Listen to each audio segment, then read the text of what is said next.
Invasion of Our World, Part 1, Prologue, The United Nations Massacre. Written by Paul Fisherman and owned by Games Workshop. The year is 2023 and a time of great strife. To be human is to live in a period of unending turmoil. Famine and disease and the unrest have riddled the planet. Now it seems that the fourth horseman prepares to announce itself. Political and peaceful diplomatic solutions have failed, and now every nation readies themselves for a possible third world war. It seems as if the major superpowers of the world plan to end centuries-long feuds and right the wrongs over a graveyard of millions. The wheels of the military-industrial complex pumped out innumerable amounts of munitions and gear in response. Rather than using these precious resources to advance the human race, they pressed bullets, conscripted millions into military service, and assembled thousands of war machines. Now these warmongers await the horn for battle in a last conflict that will see the last man able to rebuild the world from the ashes however they see fit. At least they might have, if they hadn't shown up in time. Following one of the harshest winters on record, humanity looked forward to relishing in the warm spring air. As the sun was to melt the bitter snows, so was the hopes that peace would extinguish any further cries for war. Instead, an armada appeared above the moonlit sky. From there, their missionaries traveled the globe, bringing a message of this God Emperor, Savior of mankind, the one who sits on the golden throne. Some in the poorer regions of the world embraced this new faith. In contrary, most developed nations were hesitant. After a few days, an assembly met at the United Nations General Assembly in New York City. This way, every tribe, nation, and tongue might be given a chance to hear the words of salvation. Every broadcast station tuned in as a woman in a bright red tunic stood before the most powerful leaders of humanity. Protecting the ambassador were two giant warriors wearing crimson armor, heavily adorned with golden skulls to signify their fealty and commitment to this corpse emperor. Each man stood over 15 feet tall, weighed over 800 pounds, and wielded a weapon that fired shells so powerful that no normal men could fire it without breaking every bone in their body and die. I remember exactly what she said that day. The entire United States military stood ready for war. I was sitting inside an armored transport, watching her speech on my smartphone when it all began. There's an unease in the air as one woman walks to the stage. Once she reaches the podium, there's a harsh smile on her face, not one of good intentions, but a way of a silent threat.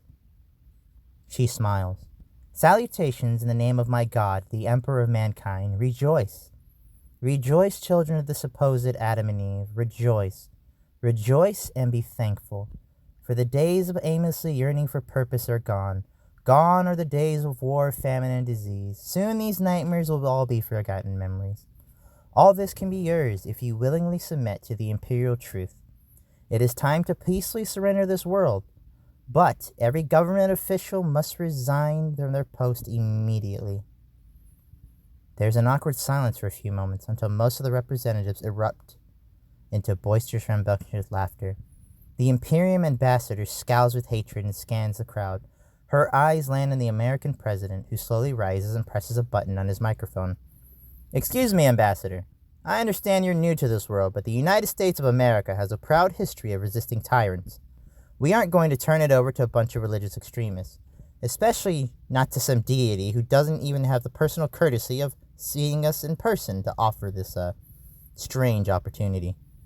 Her eyes travel to the Chinese premier next, who stands up, not wanting to be outdone by his counterpart. China has a long history of resisting every imperialist throughout her lifetime. The Chinese people will fight to the last man, woman, and child if that is what it takes to ensure that our future is in the people's hands. Emboldened, the other nations stand and shout their refusal, and some cast insults at the notion of a complete surrender. Once they notice a silent, unnerving grin from the ambassador's face as she goes quiet, she pauses a moment to think before offering a final plea. Is this your final decision?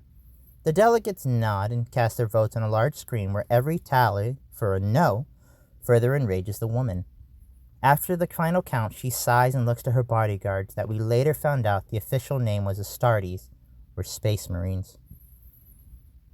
She inhales as her eyes scan the crowd, making sure to meet every man and woman's gaze at least once prior to rendering her final verdict. There's a bright sword pulsating with an electrical hum as she raises it in the air and declares, "We have arrived, and now we perform our charge in fealty to the God Emperor, our undying Lord, and by the grace of the Golden Throne, I, High Inquisitor Michaela Harris, sign the death warrant of this entire world and consign its 7.5 billion souls to oblivion. May Imperial justice account in all balance, the Emperor protects." There's a fearful tension electrifying the air, and it climaxes as she sharply turns to her guards and screams, "Exterminate them!" Without hesitation, the two Space Marines aim their 75 caliber bolter rifles and massacre every human being in the room without mercy, pity, or hesitation.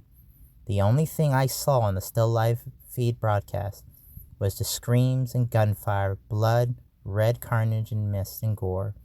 That was to signify the unending horror that was yet to come. Soon after that moment, hundreds of spacecraft began descending into Earth's atmosphere and preparing to bring the end of humanity.